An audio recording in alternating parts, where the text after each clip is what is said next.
What's coming off around here? If you guys playing railroad anymore today, there's a landslide, a new cut. I'm beginning to prep the model for having the bottom cut off to eliminate the bottom two courses of these boards. And in order to do that, I created this tool. It's a little bit of a template that I'm using to create the lines. I place it against this upper frame board, and then I just mark pencil line on the inside wall, and you see this line going across. So the plan then is to transfer the line carefully. I'll use my magnifying glass to do this so I can see it carefully, but I'll transfer the line then to these support pieces that are glued to the inside of the wall, because I want to cut them off first, as I think I said that in the previous episode, and I see these as being the most difficult part of the model to trim off on the bottom. It gets fairly stiff hardwood, so once they're gone, then I can just cut the thinner piece of wood without so much obstruction and concern about damaging the whole model. Now, how I made this was I used this rule. Whoops, this side. It's got some real fine markings on it on the edge, and I measured I needed to know what the distance would be from the inside of this top frame piece to the bottom. So what I did was basically take a measure of the whole length of one of these. I actually did several, but I wanted to make sure they were of certain length. I sort of have to average a little bit on that. But once I had that length, then I measured with it what two of these courses' thickness would be. And so I took, this actually was much longer, and of course I needed to find the actual length, so I took the total length less the thickness and transferred a mark onto this plastic. And then I just took a T-square and marked across and then scored it and snapped it off. So now it's the correct length to make the pencil marks. I did double check. I don't know if we can, so I'll get out of the way and you can see that there's a little pencil mark at the top right corner. Hope it's focusing at the top right corner, and that's the thickness. What I did was I made sure that matched up with the two courses of the lower boards. So I just wanted to reassure myself that I had made the cut correctly. So it's as close as I can make it. So hopefully, once I remove all of this, and then I sand the bottom, I'm going to place it on a piece of sandpaper and give it a good workout with some, moderate grit sandpaper, and that will take the edge off the bottom and make sure that it's flat, because I didn't want it to do the rocking thing anymore. So that should take care of that, and I'll let you see in a moment how all of this turns out. Hopefully it doesn't end in disaster.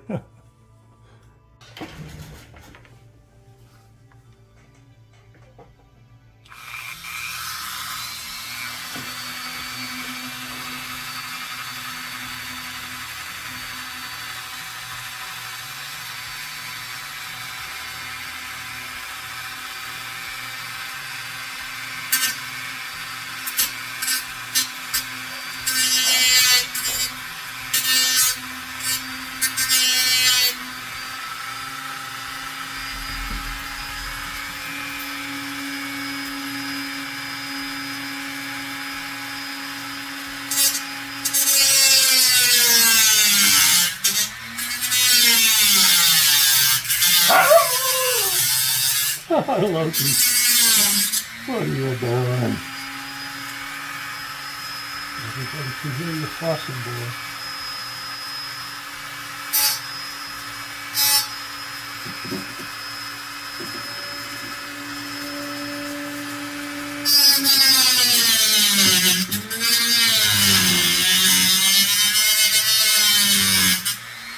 orange wood.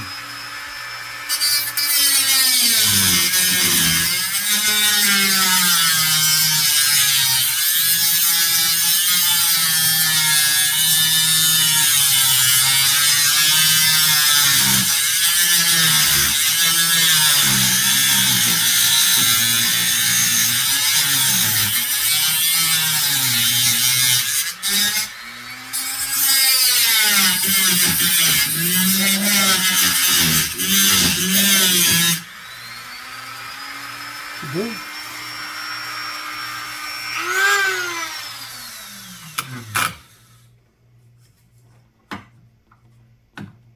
Ooh. That.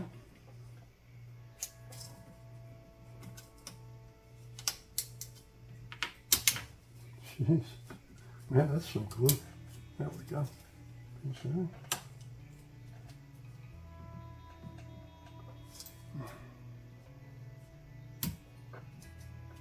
Some more.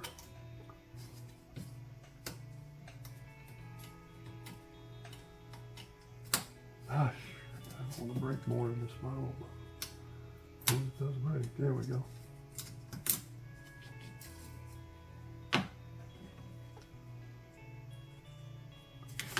So anyway, that's the process, and I'll just continue around and trim them off. And I would point out here that I'm not trimming, well, that one got pretty doggone close, but I'm trying to cut below, just below the lines, because I'll then just sand them so that they're all flush, as I mentioned earlier.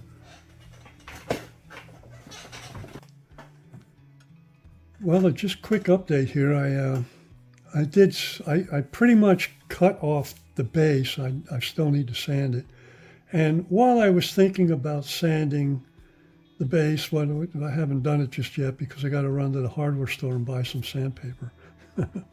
But anyway, I posed this setup here and trying to think about a foundation. And on this structure, the rails are in the cement. There's going to be a cement foundation, and then the rails, of course, will be pretty much buried in the cement. So what that means then is that the structure will set up a little bit on top of that foundation. Not a lot, but enough where the rails are just within the foundation, so as if concrete had been poured over them. So given that thought, I wanted to share it, having that thought, I should say.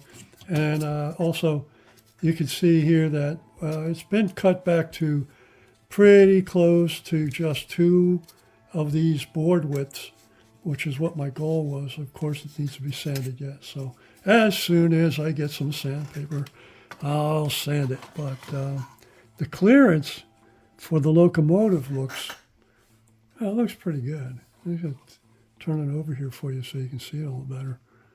I mean, I don't believe I'm going to have any trouble with either the center post or the locomotive itself going in and out. So at least for this one, I don't believe my steam locomotives are much higher, if at all, than the top of this one. So it should be good. After a lot of very tedious sanding and trimming with a knife, I managed to get the bottom trimmed back to just the 2 board thickness, and it sits really quite level now. I don't really have there's slight undercuts here and there, but it won't matter because I plan on putting a brick facade to cover all of this.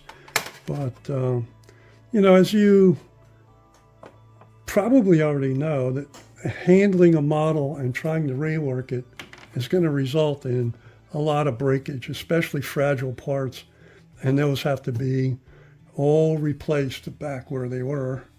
And I don't really mind that.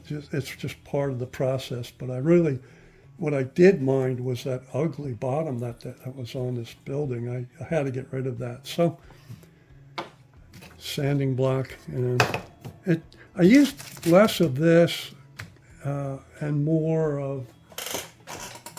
of this alpha. I just had to trim at some areas. It was a lot quicker. I think I'd be 3 weeks without trying to get it with just a sanding block. So there it is. Now, given this status here, I'm going to go and repair. Well, I'm not.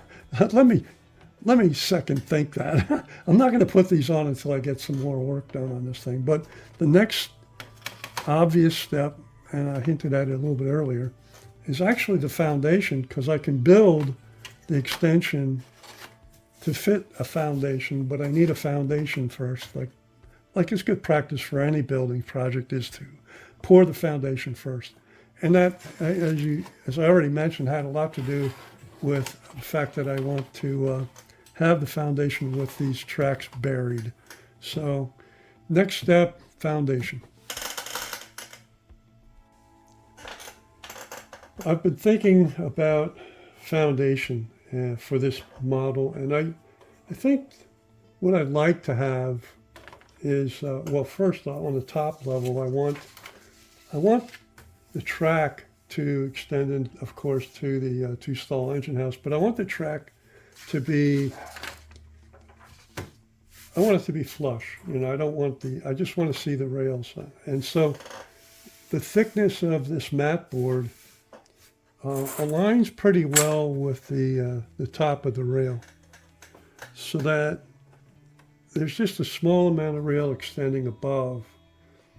And then once I coat this, well, it's going to have to get urethaned, and then I may put some golden on top of that to give it some texture. I'll just smush that on, and then carve in some. You know, it's supposed to be concrete, so there'll have to be some relief cuts in the slab. But I'm not a construction person, so I speak about these things as if I know something, but I really don't. I'm going to have to do a study. As a matter of fact, I went to a YouTube channel, a video that, let me show you right here, the video that I used as a basis for this whole project to, you know, build the cement slab for that dog's messing, the cement slab, and have it come over the track and hide the track. Lucky, what are you doing? Go on, buddy. So anyway, the idea then, of course, is that this foundation will be attached eventually when I've discovered exactly where I want the two-stall engine house on the model railroad, and then I'll make this permanent. This will be attached so that the model will just set down kind of like, pretty much like that. You know, it'll set over the foundation, and it will actually use the foundation to align the model. So anyway, these are my thoughts, and I'll have to go ahead and execute all of that. But the foundation, I think, is going to be the next video, and I think I've just shared the basic idea of what it is I intend to do. Well, I just heard that Dan Thorne went storming down to the roundhouse, and I believe he heard that there was an employee down there sleeping. Let's listen in and find out what's going on.